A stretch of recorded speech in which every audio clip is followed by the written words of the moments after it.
Hello, everyone. I'm Eric Cox. I'm a member of the Net Capital team. Let's allow 1 minute for everyone to settle in. Thanks. Great.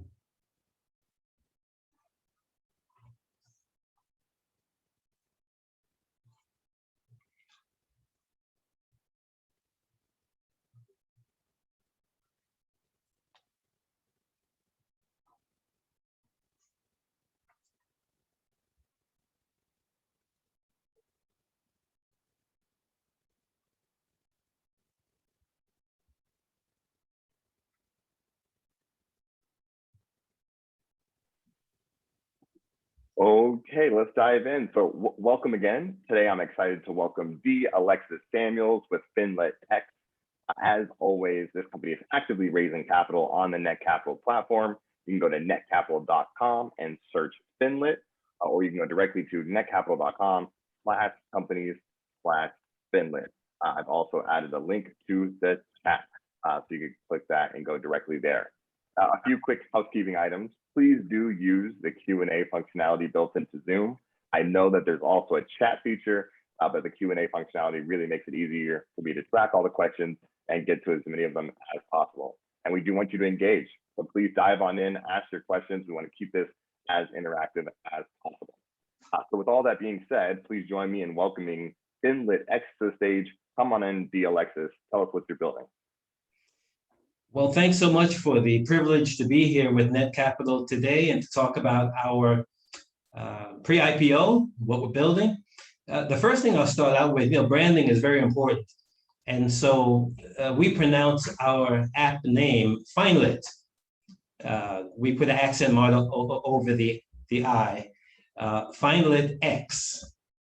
FinLitX.com. You'll see more about us there on our website. But what are we building? We're building a global brand.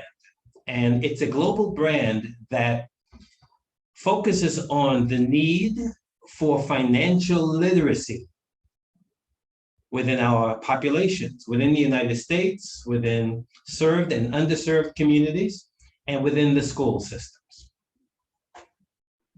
Absolutely, and my sincerest apologies. Of course, we're talking about financial literacy, so it is FinLit. So thank you for that, Alexis. That's great.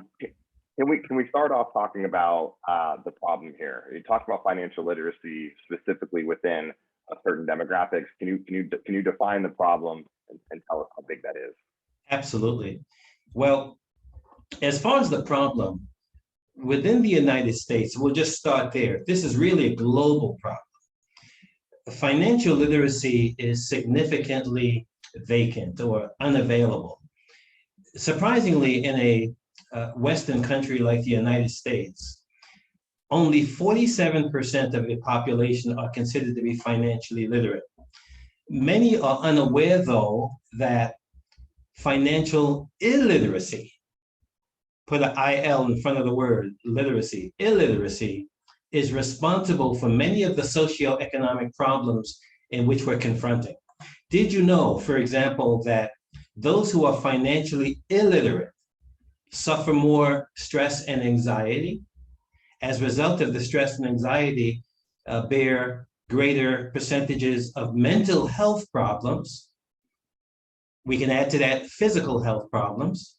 Those who are financially illiterate also experience greater examples or incidences of food shortages, lack of access to sophisticated financial tools and instruments, savings and budget, understanding the importance of these things. So there's a significant problem that's being addressed when we're able to offer a deep dive financial literacy and do so through an app arrangement. To go further, financial illiteracy has even been responsible for increasing the mortality rates amongst children. Over the last 12 to 14 months, we've seen lots of examples of that. Even younger ones coming down with significant illnesses and even committing suicide. Why? Because of the increased anxiety and stress. And it's not just we in the commercial world that acknowledge this. Studies have been shown, lots of case studies, that prove the importance of financial literacy to the point whereby offering financial literacy in the school systems is now mandated in some 21 states, that students have access to personal finance coursework before they graduate. And so the problem that we're facing is a very, very, very important one. And that brings us to, well, how do we deliver? How do we address that problem? Well, FinLitX is one of the products owned by Brain Game Learning Systems. We've been around since 2007, designing gamification-based learning systems that incorporate artificial intelligence and gamification, using game algorithms in order to teach. We started out creating tabletop systems that have been distributed in school systems in over 20 states. And so schools use our game processes now, tabletop games and learning systems as part of their curriculum. And we're seeing amazing results. Those ones who have a financial plan, who have a savings plan, who have a roadmap financially, develop greater self-esteem. And we're seeing that upwards of 15% more students are graduating high school and going on to college when they have a financial literacy program. And so when COVID-19 hit us a little more than a year ago, real hard here in the United States, those schools that we were already servicing pleaded with us, can you translate these learning systems into an online experience? And so we went to bat with that right away, working with programmers, designing a online financial literacy program in which we have now called FinLitX. That's the name of the app that we've developed. And we're going to beta testing in just about 30 days. So we're excited about the opportunity. That's what led us to want to do a pre-IPO so that we can scale, so that we can provide and create a high quality product, a tool, a financial literacy app that will enable us to scale not just nationally, but the ed tech market, which is an $89 billion market, has actually afforded us the chance to go global. And so now we have contacts around the world that are also asking us for this app. Now, it's critically important, and I really do appreciate that you tie it to more than just the financial component, but to the real detrimental outcomes in terms of health and even early death. It is a life or death issue. And then, how does the U.S. stack up when it comes to financial literacy? Like, how big is the problem here domestically? Well, domestically, it's a huge problem. As mentioned, some 47% of the U.S. population are suffering from financial illiteracy. We're talking to the tune of well over 130 million people, adults and children alike, are feeling the pain associated with lacking financial literacy. You would be surprised that there are third world countries with a much smaller population that are more financially literate than many within the United States. Yeah, I think on your offering page, you say that the United States falls just slightly higher in financial literacy than Botswana, which I don't think people would assume. So there's a real problem here. It is. When you talk about the gamification and AI and the tech that you've built, can you dive a little deeper into exactly how it all operates? What is the experience with a FinLitX app deal with? The wonderful thing is that we have developed two different models of the app. One for institution. Institution, we mean school systems, universities, corporations with membership or employees, association groups. Well, this is an app that, first of all, offers an administrative component. So if you are a superintendent in a school district or a principal within a local school, you have unique login that allows you to upload students, assign teachers, and be able to oversee the activity of the students. Well, once the students receive their unique login and their scheduled classroom start time, then those students are invited to begin the course with a pre-assessment. The pre-assessment then gives us some sense of where they are, how they compare and stack up in terms of financial literacy, after which they begin their journey into the gamification module.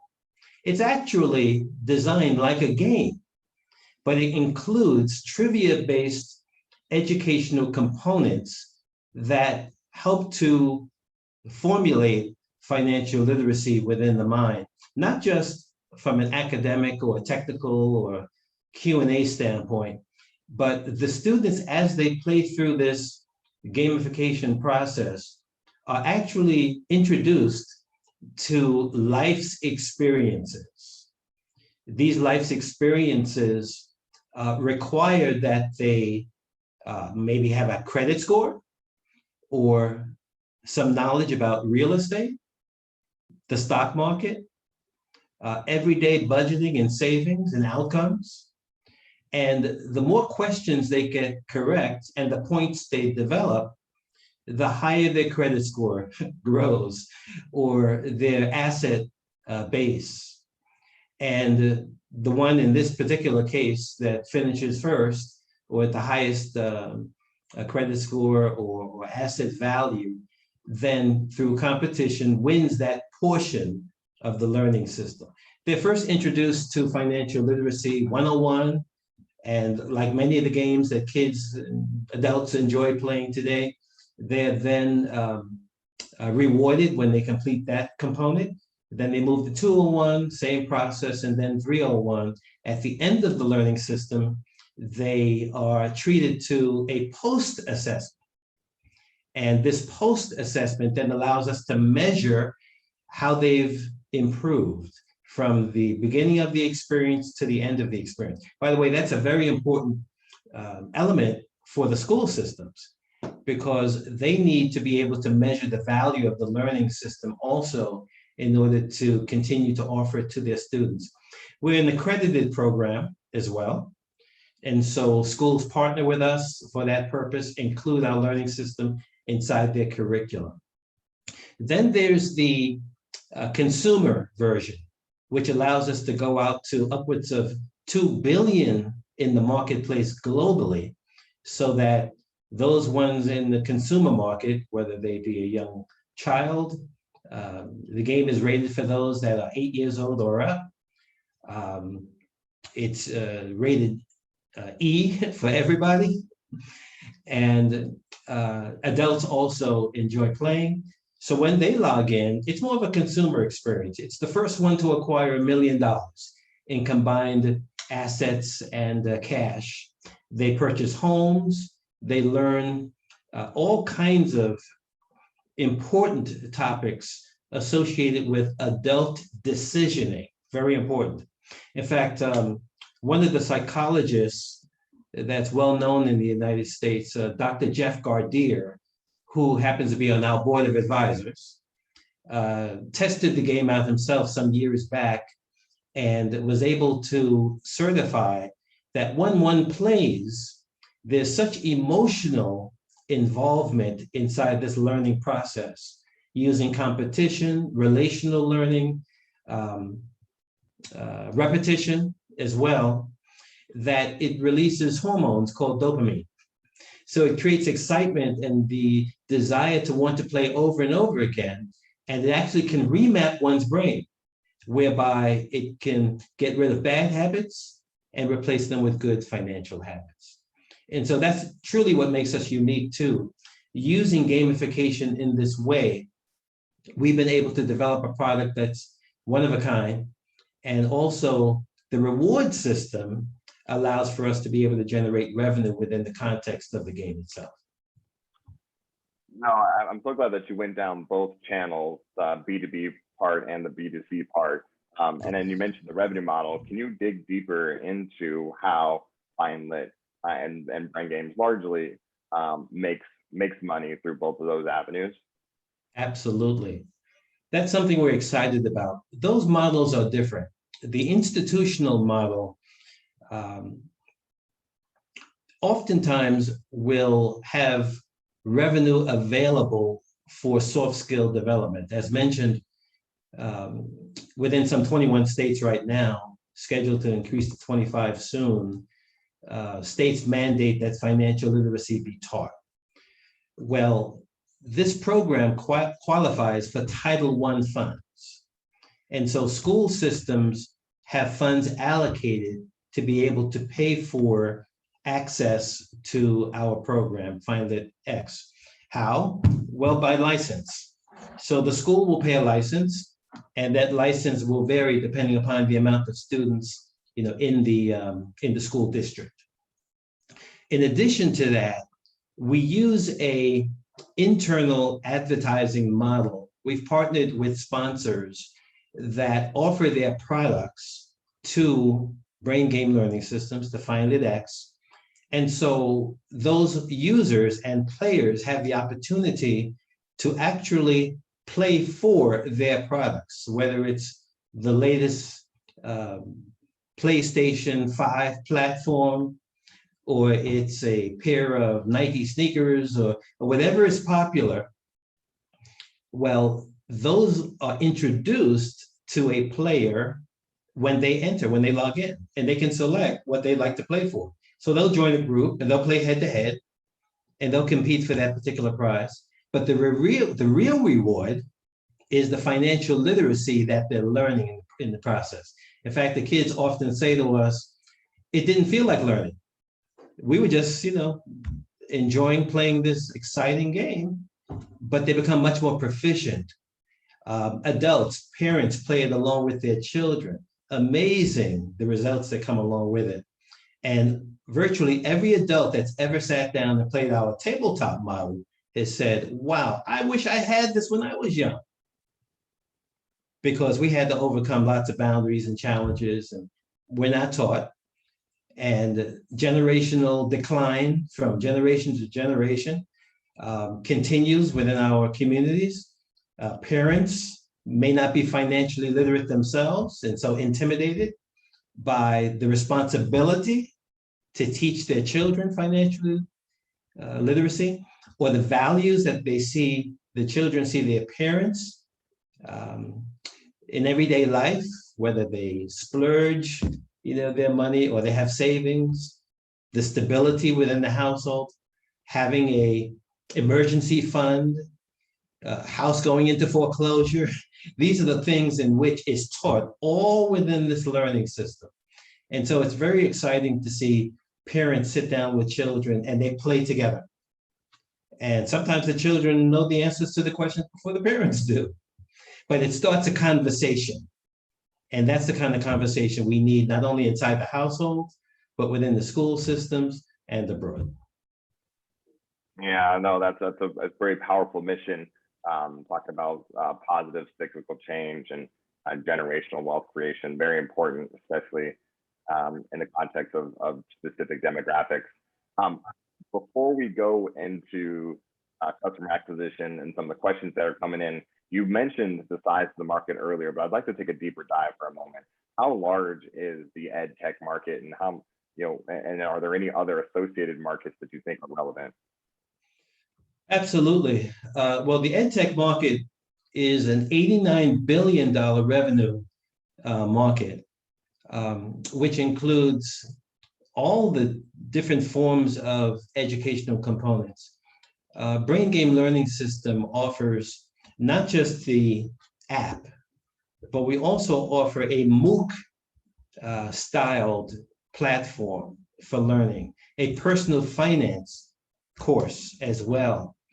That's a very exciting marketplace because there's a huge market for a personal finance class, if you will, including workshops in a virtual setting globally, particularly within the United States and Europe. Very sizable market too in Australia, in Southeast Asia. And so in terms of population, if we look at the demographics of students between the age of 8 and graduating ages from anywhere between 16 to 18, we're talking about roughly 1.75 billion in that marketplace. We even have contacts in India that have recently asked us to begin taking a look at how we could translate what we have for that extremely large population. And so we're not limited by borders. On the internet with a virtual program, translating our app into multiple languages is something that we've already been asked. And that's one of the reasons why we need to scale, to be ready for that kind of expansion. Yeah, I think it's important as we talk about domestic issues with financial literacy, that we recognize the global implications, excuse me, of the problem. So it's great to hear that there's plans in place for rapid expansion into other markets, India being a massive one, maybe the Asian continent as well. Yes. Can you tell us a little bit, you mentioned qualifying for Title I funds and being able to get into schools like that. I think that's critically important. Can you talk about other strategies for customer acquisition, maybe even on the B2C side that aren't as built into the institutions? Absolutely, yeah. Well, I'll mention the institution one more time, but on the C side, in that there are organizations that are in the entertainment field, in the sports arena or field, affinity organizations that are very excited about partnering with us. We've already received quite a bit of positive response from large global organizations, from sports to entertainment, that want to give back to their communities, that want to partner and affiliate with the topic of financial literacy. Not only does it help their own brand and image, but because they're doing something important for their fan base. And so we have a huge referral market there that we've already begun to exercise. And that ultimately takes us direct to consumer. And then it's our social media advertising model, which allows us to take the app and to put it out there into the general consumer marketplace and generate revenue from downloads as well as from our internal advertising.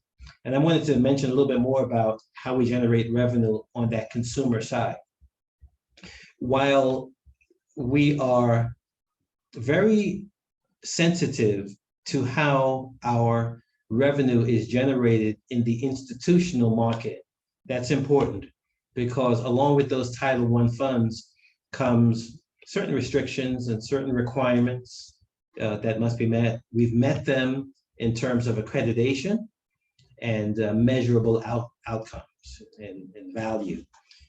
But in terms of revenue on the consumer side, we're able to generate revenue internally. In addition to download costs, not wanting to charge a fee on a monthly basis, we're able to generate revenue through our internal contracts.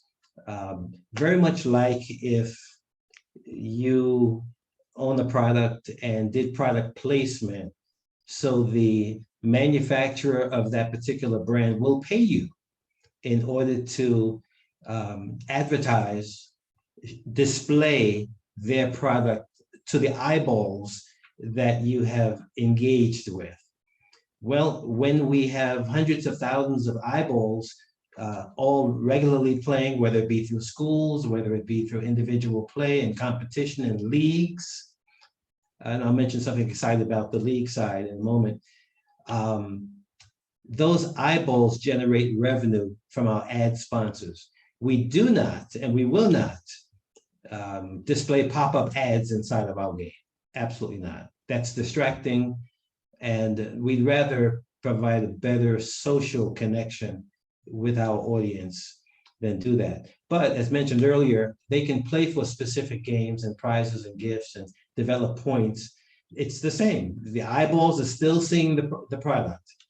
And then they can be referred to how to obtain that product at the end of the game or through login template pages. So in that way, we're seeing that the average user, we estimate, will generate approximately $2 to $3 for every game session. For every game session, which lasts between 2.5 to 3 hours, it generates approximately $3 per user session. At that point, it's just about math. It's about multiplying that revenue, individual revenue, times the amount of user sessions on a daily, weekly, monthly, annual basis. So our goal is to get the numbers up, to scale so that we can get the numbers up of regular daily users, which creates an ongoing revenue stream coming into the company. Yeah, and when you talk about customer acquisition, you wanted to dig deeper into the leagues, but I'm interested to see if there's a place where maybe financial service partners can fit in as well.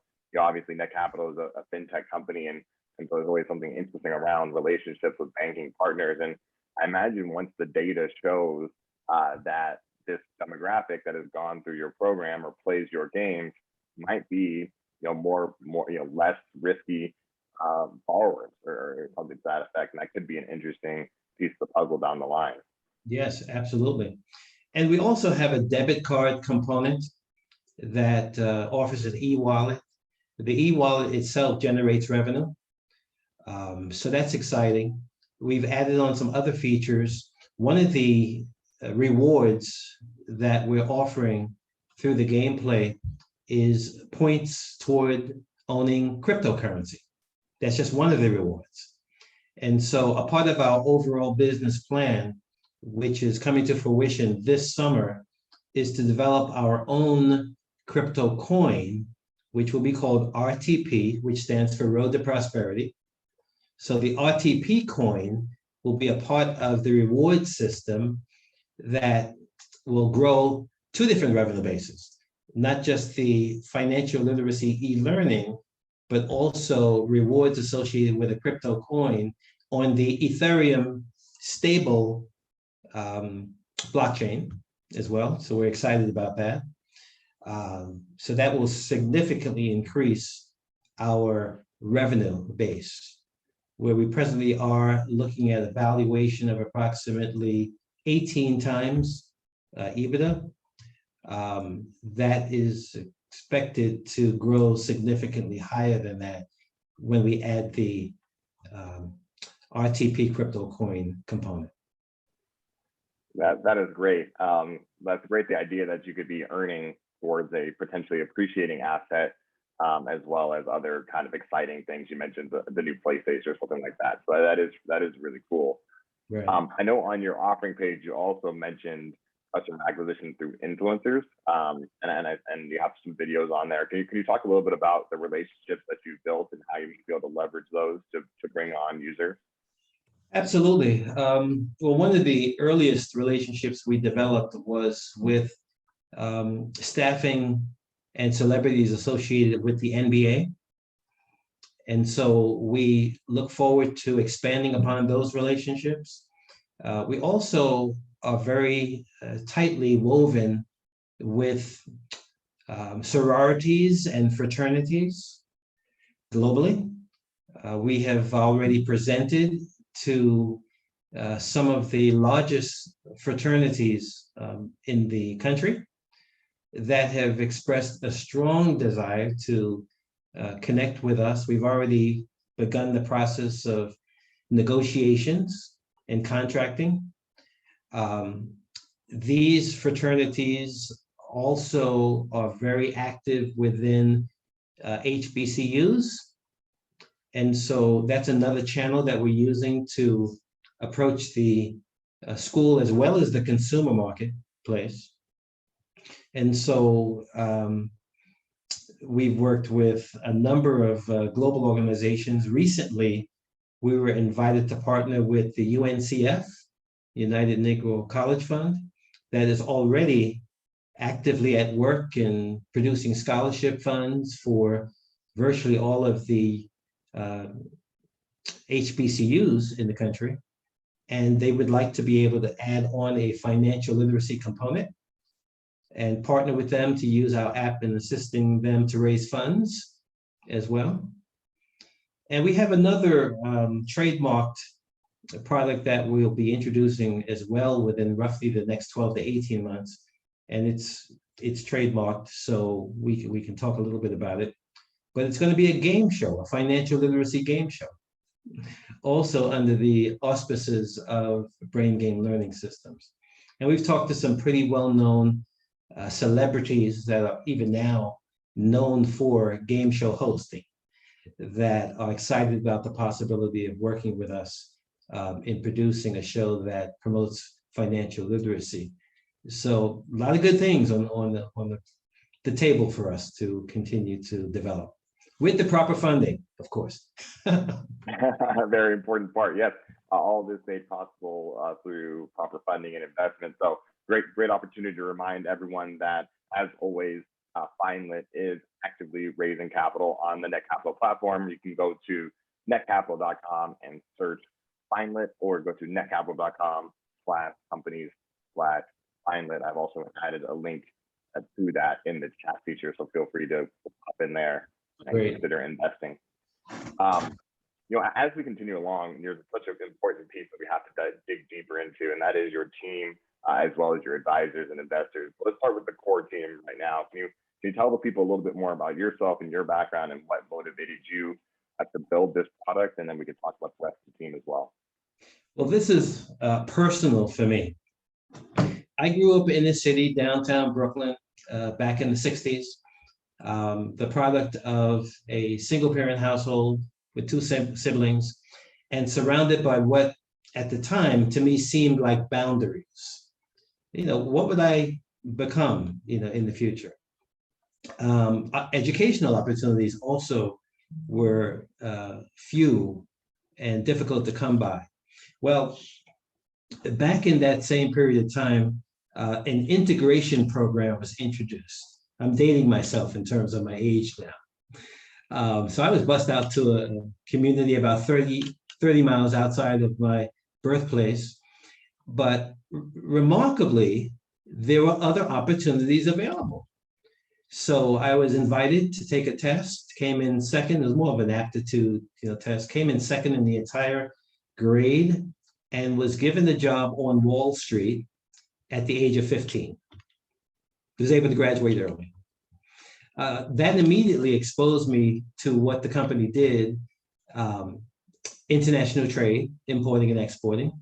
I started out working in the mailroom. 6 months later, was working in the banking department. 3 years later, that company went out of business. But what seemed like a setback turned out to be the best opportunity I ever had. It was to start my own business doing the very same thing. So I've been an entrepreneur with some college support ever since then, creating products for other companies very successfully, multi-million and billion-dollar companies, partnering with very well-established individuals. One of my partners at one time was Lee Iacocca, who was the chairman of Chrysler and Ford. Unfortunately, he passed away not long ago. And traveling around the country, teaching sales and developing products. I'm also a 20-year paralegal. So along the line, I decided to get a legal background. And a lot of our research and development comes out of my legal background as well. And I'm the CEO of Brain Game Learning Systems. In order to build a strong team, I also brought on my partner, who's the president. Her name is Natasha C. And she has about 25 years experience in COO opportunities and management with such companies as Microfish, in the technology field, and in the hospitality arena as well. I wanted to strengthen our corporate side because we thoroughly expect to be in the multiple of hundreds of millions of dollars in gross revenue on an annual basis within the next 3 years. So I went out and headhunted a gentleman who ran the single largest minority or Black firm that was generating $200 million a year, called PTRW out of Philadelphia. After he finished his stint there as their CEO and chairman and vice chairman, after about 12 years, he moved over and became the director of finance or commerce for the city of Philadelphia. So he had a very, very significant position there, traveled the world, making certain that the economy in the city of Philadelphia was strong. Well, he retired from that activity about a year ago and came to work along with Brain Game Learning System as our chief corporate advisor. So we're glad to have him on board. We also have Dr. Jeff Gardere, who's known as America's psychologist. So he brings up the R&D side of our business, because a lot of what we do on the gamification side devolves around understanding the mind. That's why we call ourselves Brain Game Learning Systems, because we want to be able to achieve those proper outcomes and make certain that the algorithms that we incorporate within our learning system are actually touching those fine points to be able to produce the outcomes in which we need. So we're happy to have invited him onto our board. We also have a Mr. Terrence Roberts, who's a doctor out of Chicago, and he is an engineer and technology expert. And so this is the tech field. So we're glad to have him on board too. He's been a doctor there, Dr. Roberts, for about 20 years experience. And we have a fireman and social activist from Philadelphia named Kevin T. Bell. We call him Coach Trey, his middle name Trey, that brings along a real social side, very sensitive to what's going on that we're hearing about every single day in the news, about youth being shot or divide existing within communities. And so he has brought us in touch with a lot of, for example, I mentioned earlier, social groups and fraternity groups, sorority groups, some of the largest in the country that he is an executive within. And so he's just been setting up wonderful affinity opportunities for us. And so each of these are vested people within our business that are looking for seeing a profit generated, but we are a social cause also. We're very passionate about helping and being a staple and the number one brand for financial literacy in not just this country, but the world. You know, I think it's so important, the team that you've been able to build and the specialties that they bring to the puzzle. And you talk about financial literacy, but you also talk about kind of decision-making as a whole and how your platform really helps prepare young people to become adults and make decisions, you know, out in their finances and beyond. And you've gotten some press and traction about this.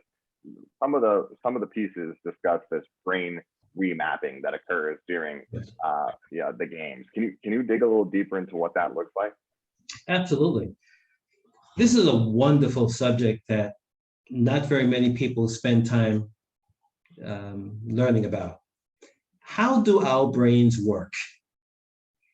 How do our brains work? How do we learn? How do we go from the point where a child, and I have a going on 4-year-old grandson, was there when he was born, begins to observe things around him And then gradually, what's happening is the brain is being stimulated. Well, what happens in that chemical reaction? Neurons begin to form and synapse. And the more that idea, that visual, that audible is heard and repeated, particularly if it's in a positive environment, then the more those.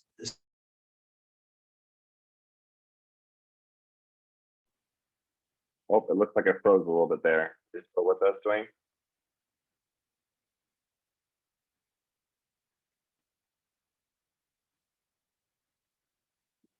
Dwayne, do we still have you?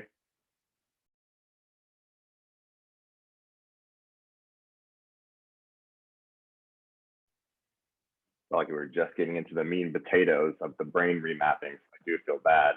Hopefully our participants are able to stay with us for one moment. Great, looks like we're reconnecting here. Okay, there we go. All right, you're back. You were just Okay, getting into the real crux of the brain remapping. So how would you pick it up from there?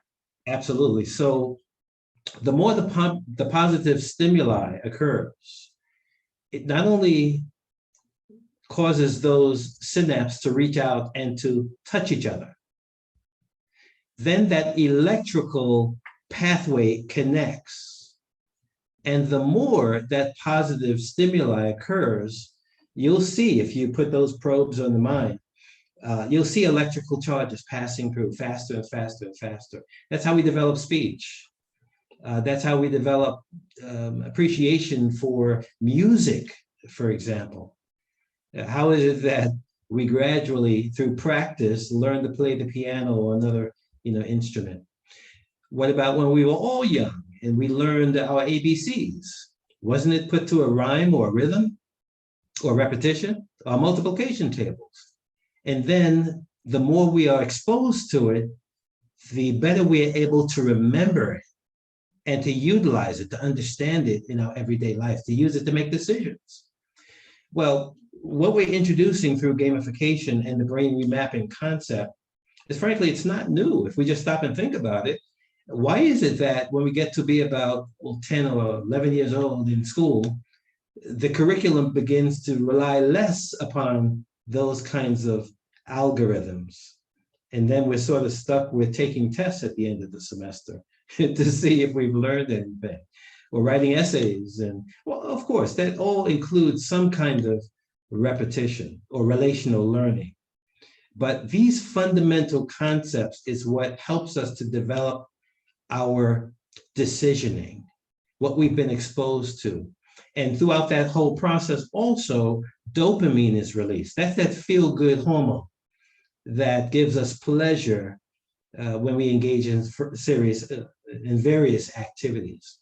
And so through that process, we've gotten great results, good case studies, where not only youth, but even adults have been able to benefit from that process.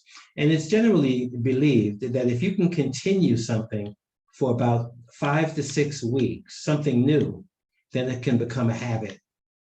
And when you're confronted with that relational learning situation again, then the result is that's the decision that you're more likely to make, rather than even bad financial values that you might have been raised around. And so it's very exciting to be a part of this science and a part of this technology. Yeah, I think that's such a critical piece of the puzzle here. And one of the things that really differentiates your platform with others in the space. Two more thoughts. I would love to talk about the competitive landscape and then where you plan to go in the future. And I know you alluded to that with the tokens and the shows, but I'd like to dig a little deeper into that. But before we do that, I do want to remind everybody we're getting closer to the end of our programming. You can still use the Q&A feature. Thank you so much for the questions that have come in so far. And we will have closing remarks coming up towards the end, and then we will wrap up. So do remember you can go to netcapital.com and invest. Just search for FinLit or click the link in the chat. So circling back here, can you talk about some of the other players in the space and how FinLitX is distinguished and how you're kind of some of the things that you've built have some defensibility or some protections that would make this a superior option to alternatives? Well, we think we stand alone in this space. We're not naive. We have done studies with other groups that offer a financial literacy program. We find that our program is fluid. Our program is unique in that it has combined gamification. There is no other program that we've been exposed to in our due diligence that offers a gamification component that truly is targeting the challenges, that identifies the challenges that we face before we exposed, to the corrective measures. We also have taken a look at MOOC programs that are out there that will have a more traditional approach to basically mirrored classroom study, which is very instructional and very essay and lecture based, albeit they may take a video of a professor and allow him to manage through a 6 or 8 week course. We think the market, in fact, our slogan, our motto is financial literacy for a digital world. The world is changing. Old style financial literacy programs that will show you a copy of a bank check and ask you to figure out what goes on line number 3 and in this box up here. Well, we did a survey amongst school kids, teenagers, and asked them, how many of you have in the last year ever filled out a check? A paper check. Those that were surveyed that have a bank account said 0. In fact, banks today, if you open up a personal or even a business checking account, will usually give you starter checks, maybe 3 checks. The average person doesn't use them. What do they use? They use their debit card or their credit card. And so we teach financial literacy for today and for the future, which is one reason why we've incorporated cryptocurrency in our learning process. The average person doesn't know what cryptocurrency is. But what's happening amongst the big banks? Morgan Stanley, for example, which by the way is also one of our financial partners in offering a fund for college savings programs. I should have mentioned that maybe earlier, but that we're happy to have them on our team as well. But they offer their high net worth clients a cryptocurrency fund for investment purposes.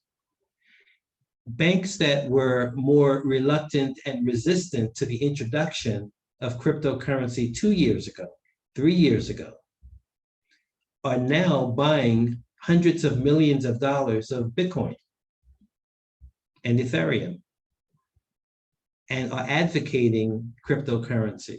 Even the SEC has made pathway for ICOs, initial coin offerings, now within the United States. And so we have a vision toward the future, and we think it's very important that we not teach our youth how to do business, how to become an entrepreneur, how to manage their finances according to yesterday's standards or products or tools. We have to educate them based on what life is like, the economy is like today, and what economists are forecasting it will be in the future, with great safety, with good risk measurement, but they have to know in order to be able to participate. So that significantly distinguishes us from every other financial literacy program that's out there. Yeah, thanks. And I think that really did tie in the what's the future conversation as well. So let's see if we can get in a couple more of these last questions before we start to wrap up. So one question is, can you elaborate on the relationship between Prosperity Nation, Brain Games LS Inc., and FinLitX, and which entity owns the intellectual property? The entity in which we are selling equity within a for-profit company called Brain Game Learning Systems. About 5 years ago, we were approached by government and by government institutions to participate within grant opportunities. So we designed and developed a not-for-profit corporation, completely separate from Brain Game Learning Systems, that approaches the government sector. That's called Prosperity Nation. Prosperity Nation brings in business that takes advantage of its relationship with Brain Game Learning Systems. IRS allows it as a 501c3 to also partner with Brain Game because of its unique products. So Prosperity Nation will often reach out to obtain government contracts and bring in business to promote financial literacy and entrepreneurship. If you go to the Prosperity Nation website, which is prosperitynation.org, O-R-G, you'll see there's even a component there where Prosperity Nation partners with school systems in order to do fundraisers for the school. And one of the main products that it promotes to the school systems is the distribution of the Brain Game Learning System, RTP, Road to Prosperity Learning System, the physical component. So one example contracted with Prosperity Nation is a school, very notable school in New York City called the High School of Fashion Industries. It sits at the intersection of celebrity and fashion, and oftentimes takes the lead and prepares students for the fashion industry. So there's a lot of shows and things like that. Real great in the community presence. Well, we're contracted with them already through Prosperity Nation, and we do fundraising for them. They distribute our financial literacy learning system throughout the schools. So get how that works. We issue them automatic websites through prosperitynation.org. The same site that you see there is replicated automatically to ambassadors in the school system that then distributes through its shopping cart, generating revenue for itself, and then purchasing, and if you will, on a wholesale basis, games from Brain Game Learning System. So whatever Prosperity Nation sells, Brain Game generates revenue from also. So that's the connection between the two organizations. And Thanks then for you that mentioned, elaboration. Oh, yeah. sorry, go ahead. And then you mentioned FinLitX also. Well, the physical tabletop version of the learning system is translated into an app for online play, if you will, both institutional and consumer. And that's where FinLitX, that brand, comes into the picture. So we're covering a lot of market. Yeah, good questions, and that helps a lot. They're circling back though, just to make sure it's perfectly clear, which entity holds the intellectual property? Brain Game Learning System owns the intellectual property for the tabletop learning system as well as FinLitX. Perfect. Thank you so much. Last couple, I'm going to see if we can squeeze all these in. Thank you so much for all the questions. How much of the investment was this is the use of proceeds question? How much of the investment will be used to develop the app, and how will the debit card compare to Greenlight? Oh, good question. I believe if you take a look at the allocation of proceeds on the Net Capital website, you'll see that it's approximately 70% of the revenue received through the pre-IPO is used for app development. We also use, and that's research and development included. In addition to that, there's about 15%, 12 to 15% that goes into marketing and distribution and branding. And as the revenue base continues to grow and the investment portfolio comes together, that pie gets bigger and bigger and bigger. And so the administrative component shrinks. It's been designed that way to increase the revenue. And so that in the end, we're left with the ability to scale our product, translate to various languages, go global, and then produce profits for our investors. That And is, then anything we could add to with regard to the green light comparison? I'm not that familiar with that, right? well, yeah, green light, the debit card, if that's what you're referring to. So. That is a prepaid debit card that enables one to deposit funds onto their card on a prepaid basis. While it's very convenient for those ones who are unbankable, generally speaking, significant fees are associated with cards like Green Dot and Green Light and other cards of that in that marketplace. Typically, those cards are purchased by those ones who are unbanked and perhaps use check cashing places to cash checks or to transfer funds overseas. We're not really pursuing that marketplace. Our e-wallet and debit card associated with it has two different functions. It encourages those players to deposit their funds onto their card, setting aside a certain percentage of it for savings. When they save, they become greater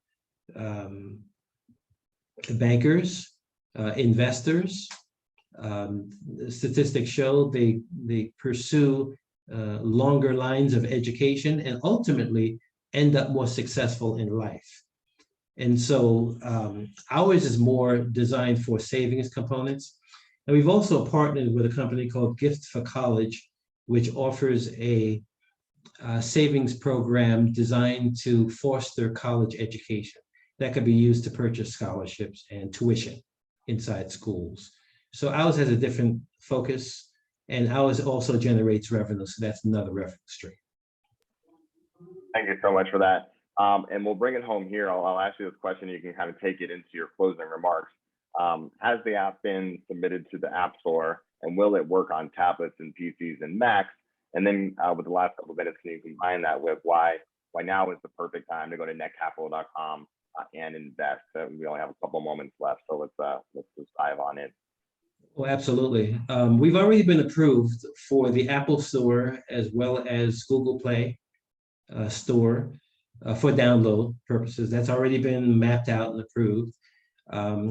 We're doing behind the scenes development right now. Soon we'll go to full beta testing.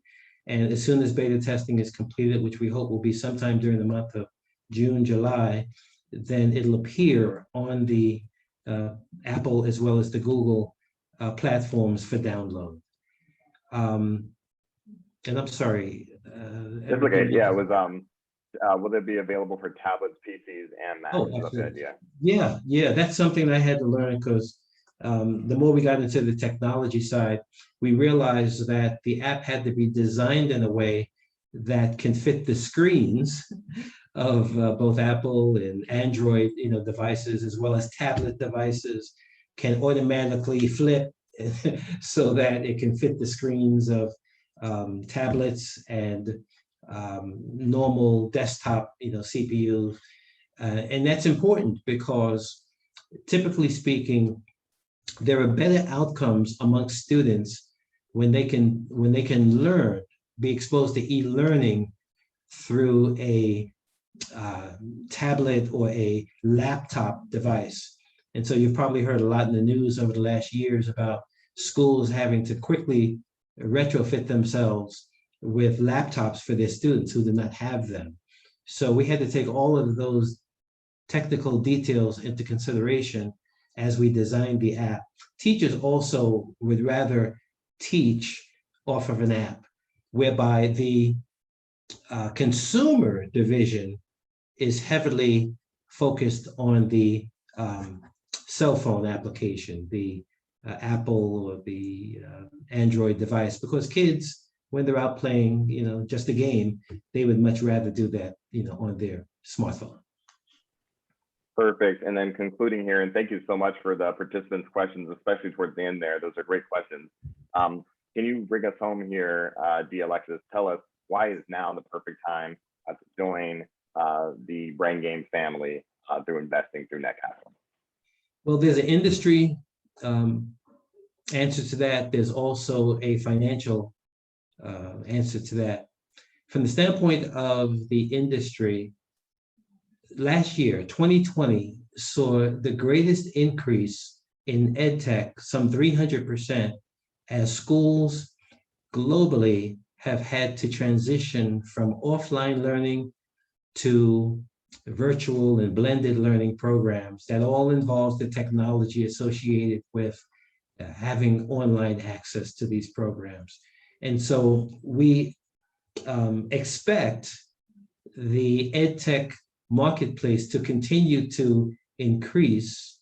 It's been estimated over the next 5 years that it's going to increase to approximately $2.5 to $3 trillion industry. And so this is an industry that over the last year got started, and it's projected over the next 5 years to continue to increase by multiples. And then from the standpoint of why get in and join FinLitX now, well, we have an offering on NetCapital right now. We have one that's closing out in about 2 weeks. We do have the intention of extending that, but those who purchase right now will be able to participate in potential increased earnings when we come out with a new offer. And so we're excited about what's happening and what's developing. As we look down the road with regard to exits, for example, opportunities for exiting, while we want to continue to grow this business and be a part of it for social reasons and economic reasons, other companies such as Rosetta Stone, for example, you might have heard the name Rosetta Stone. They're into language learning, e-learning for language. They started out the same way we did. And just this past year, they were bought out by another firm for about $850 million. So exit opportunities abound. We're not suggesting that's what we're about to do or that's in our immediate future, but I know those ones who want to invest also want to see a return, and a generous return. We believe firmly that we are on that track. I'll just put it that way. And we look forward to generating the kind of returns that make our investment truly special. Oh, well, that's a perfect place to conclude, Alexis. Thank you so much for your time sharing with us about the FinLitX platform, as well as what you've been able to build there and the team that you've assembled. I'd also like to thank all of our participants for coming in and asking those thoughtful questions. That was quite interactive, especially towards the end there. So thank you so much for that. As always, this has been recorded and will be uploaded to the NetCapital YouTube channel. I added a link to that in the chat feature. But you can go to YouTube and search for NetCapital, and you can find a host of previously recorded events like this. I can also circle back and see anything that you might have missed from this live Q&A. So thank you so much for everybody for attending. Thank you so much, Alexis, for sharing the time with us. And it's been a pleasure. Everybody enjoy the rest of your afternoon. Thank you so much, Eric. We appreciate it. What a wonderful privilege. And audience. Bye now. Okay.